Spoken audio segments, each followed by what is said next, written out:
18, I accused my Amish wife of cheating. Then I learned what my father had done. The smell of crushed pennyroyal still stops me cold. 31 years later, and one whiff of it in the backfield, I'm right back in that kitchen. Rebecca standing at the stove, her back to me. The brown bottle on the counter that wasn't hers. The brown bottle that wasn't mine either. I'd been watching her for 6 weeks. 6 weeks of her slipping out to the spring house before dawn. 6 weeks of her hands smelling like something I didn't plant. 6 weeks of the bedroom door staying closed when I came in from the barn. No, wait. 5 weeks. The first week she still met me at the porch. It was the second week she stopped. A man knows. That's what Dad used to say it plain. A man knows when his wife is keeping something. He just doesn't always know what. My jaw locked up so tight that morning I couldn't swallow the coffee Ma'am had pressed into my hand the night before. I'd brought it home in a jar. It went cold on the windowsill. The kerosene lamp was hissing, that low, steady hiss, and Rebecca was stirring something in the iron pot. And I said her name. Just her name. Rebecca. And she turned around with a face I had never seen on her in 9 years of marriage. I was 34 years old, and I was about to accuse my wife of the one thing an Amish man never accuses his wife of. Quick pause. My name is Joseph, and this is D. If these stories stay with you, if they remind you of something the old ones knew, subscribe. It's free, and it's the reason I can keep telling them. Tell me in the comments, what was the one remedy in your family nobody talked about out loud? And if you want to go further, a super chat or a membership, that's you telling me these old ways are worth remembering. That keeps this going. Now, back to what happened. In our community, you don't ask a woman what she's brewing. That's the rule. The kitchen is hers the way the barn is mine, and the herbs hanging from the rafters of the spring house, the yarrow, the mullein, the bundles of red raspberry leaf, those belong to the women's hands. The brochure comes for the big things, the bone setting, the fevers that won't break, but the small daily medicine, the teas, the tinctures, the poultices for a child's cough, that's the wife's quiet kingdom. Nobody taught me that. I just watched my ma'am move through it for 20 years, and my gross mammy before her, and I knew. The way you know which beam in the barn is the one Dat braced after the storm of '94. You don't get told, you absorb. And here's the thing, nobody from the outside understands. A husband doesn't walk into his wife's pantry and read her bottles. He doesn't ask what's in the brown glass. There's a trust there, older than the marriage itself, older than our names. The women keep the remedies, the men keep the land. The land doesn't lie, and neither do the women. That's how I was raised. So when I started seeing things that didn't fit, I didn't ask. A son doesn't, and a husband doesn't either. I just watched. I watched the way a man watches a sky that's about to turn on him. And I told myself I was wrong. For 5 weeks I told myself I was wrong. Until the morning I couldn't anymore. Rebecca was 29 that spring. We'd been married 9 years. 3 children, Eli, Mary, and the baby, Samuel, who was still nursing. She was the kind of woman who hummed when she needed bread, low, almost under her breath. I used to come in from the milking just to hear it through the kitchen window. Her hands were always doing something, snapping beans, rolling dough, mending a sleeve, and her eyes had this quiet in them that steadied me. I'd married her at 25, and I'd thank God every Sunday since. That's not a thing I say lightly. I'm not a man who talks about God easy. But that spring she stopped humming. That's what I noticed first. Not the bottle, not the springhouse trips, the humming. She'd stand at the breadboard, and her hands would move, and there'd be nothing. Just the sound of dough hitting wood. I asked her once if she was feeling poorly. She said no. She said it too fast. And she didn't look at me when she said it. Rebecca always looked at me. Even when she was angry, she looked at me. That was her way. The week before I confronted her, my younger brother Amish came by to help me reshingle the south side of the smokehouse. He was up on the ladder and I was handing him nails, and he said, "Careful," the way Amish always was. "Joseph, is Rebecca all right?" I said she was fine. He didn't push. He just nodded and went back to hammering. But that night I couldn't sleep, because if Amish had seen something, other people had too. And in our community, what other people see, becomes what other people say, and what other people say becomes what the bishop hears. And once the bishop hears, well, you understand. The kitchen that morning was warm in a way that felt wrong. The stove had been going since before dawn. I could tell by the heat sitting against the ceiling. There was a pot on the back burner with something steeping, dark, almost black. The smell was sharp, medicinal, with something underneath it I couldn't name, something bitter and green. The brown glass bottle was on the counter next to the salt cellar, half full, no label. The morning light was coming in through the east window in that pale, watery way it does in early April, and Rebecca's hair was still down. She hadn't pinned it yet. That alone told me she hadn't expected me in from the barn so early. I stood in the doorway. I didn't move. She didn't turn around. I could see the muscles in her back through her dress, that small, tight place between the shoulder blades, and I knew she knew I was there. The kerosene lamp was still burning even though the sun was up. She'd forgotten to blow it out. Rebecca never forgot to blow out the lamp. That was the moment my hands started shaking. Not big, just a tremor at the base of my thumbs, the kind of shake a man gets when he already knows the answer to the question he hasn't asked yet. Rebecca. My voice came out flatter than I meant it. She stopped stirring, just stopped. The wooden spoon went still in the pot. Whose bottle is that? Not a question. She turned, slow. Her face was pale, and her eyes were red around the edges, in a way that meant she'd been crying for days and hiding it. Joseph, whose bottle? My breath was short. My chest felt like somebody had set a stone on it. I need you to tell me whose it is, and what's in it, and why you've been going to the spring house before light. I need you to tell me now. She set the spoon down. Her hands were trembling worse than mine, and then she said the sentence that broke something in me, broke something I'm not sure has ever fully healed. She said, Joseph, please, just trust me for one more week. Trust me, for one more week. I will tell you what those words did to a man who'd spent 6 weeks talking himself out of what he already suspected. I will tell you exactly. I took one step toward her, and I said the worst thing I have ever said to another human being in my life. I said, whose child is the next one going to be? She didn't slap me. She didn't cry. She just looked at me like I had become a stranger in my own kitchen. Then she walked past me, and out the back door, and she didn't come back until nightfall. I stood in that kitchen for I don't know how long. The pot kept simmering.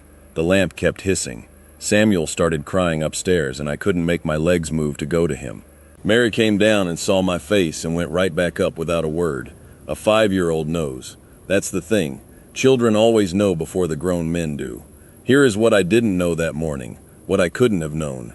The brown bottle wasn't hers. It was my father's. The remedy in the pot wasn't for her. It was for me. And the reason Rebecca had been going to the spring house before dawn, the reason she'd stopped humming, the reason she'd been crying for weeks, was because my dad had come to her in February, in private, and told her something about my body that he couldn't bring himself to tell me directly. Something he'd seen. Something he recognized. Because he'd carried it himself for 30 years and never spoken of it to a living soul. I need you to understand something about my father. He wasn't a hard man. I want that on the record. He was just a man raised by a man raised by a man. And in our line, the men do not speak of their own bodies. Not the aches, not the blood, not the things that go wrong below the belt or behind the ribs. You carry it. You take the tincture your wife steeps, and you don't ask what's in it. That was Dad's way, and his father's way, and his father's before him. So when he saw the same thing in me that he'd seen in himself at 33, the yellow under the eyes, the weight coming off my frame, the way I was favoring my right side when I lifted, he did the only thing a man of his generation knew how to do. He went to my wife, and he told her what to brew, and he made her swear not to tell me until it had taken hold, because if I knew, I would have refused it, and he knew that too. For 3 days after that morning, Rebecca and I did not speak. Not one word. She cooked. I ate. She put the children to bed. I sat on the porch.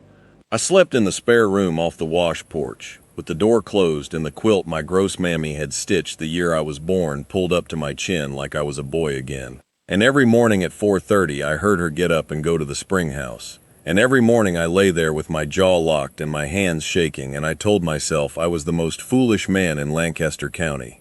Because by day 2 I had figured out what I should have figured out in week 1.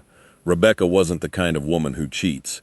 Rebecca was the kind of woman who keeps a secret because someone she respects asked her to. And there was only one man in this world she'd keep that kind of secret for. And that's what the old ones knew about my dad. He could ask a thing of a woman and she would carry it to her grave. On the 4th morning I went out to the wood shop where my brother Amish was planing a length of white oak. I didn't say hello. I just sat down on the bench by the door and watched him work. He kept planing, long strokes, quiet. After maybe 10 minutes he said, "You look like a man who needs to talk." I said, "I think I made a mistake." He said, "With Rebecca?"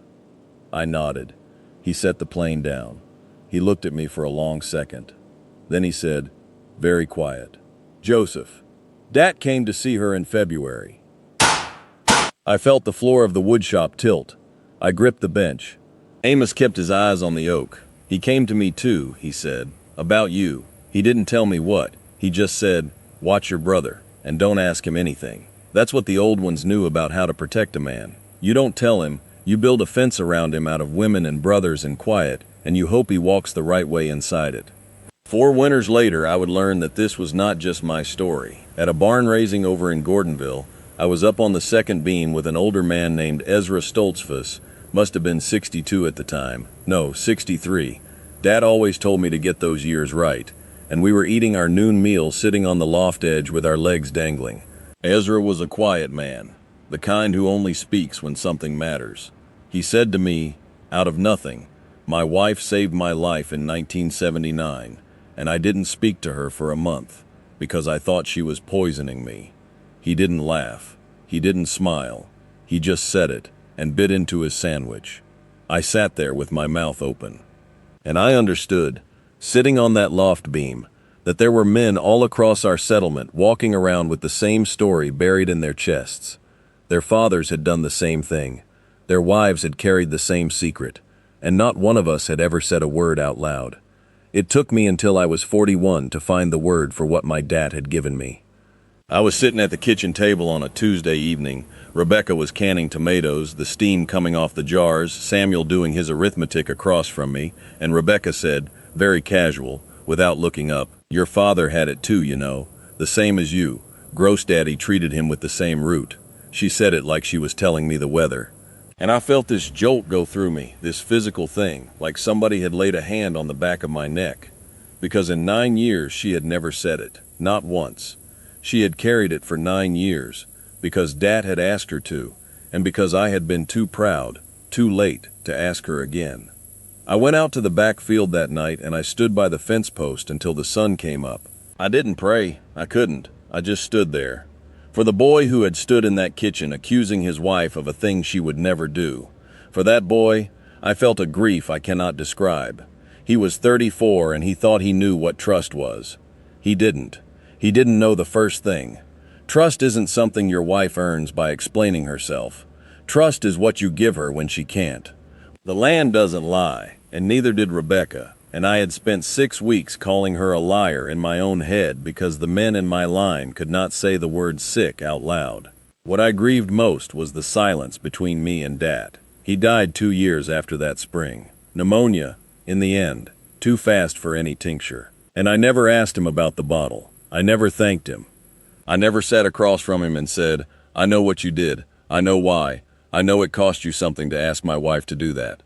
I tried once to explain the whole thing to an Englishman I worked alongside on a roofing job, a kind man, a curious man, and he said, "Why didn't your father just tell you?" And I opened my mouth and I closed it, and I realized there was no way to make him understand. In his world, a father tells his son. In ours, a father tells his son's wife, and his wife steeps the root, and the son drinks the tea and never asks, and that is love. That is what love looked like in the house I grew up in. It's lonely, sometimes, to live between those two worlds. Here is what the old ways gave me, and what I still carry. The smell of yellow dock root simmering on a wood stove at 5 in the morning.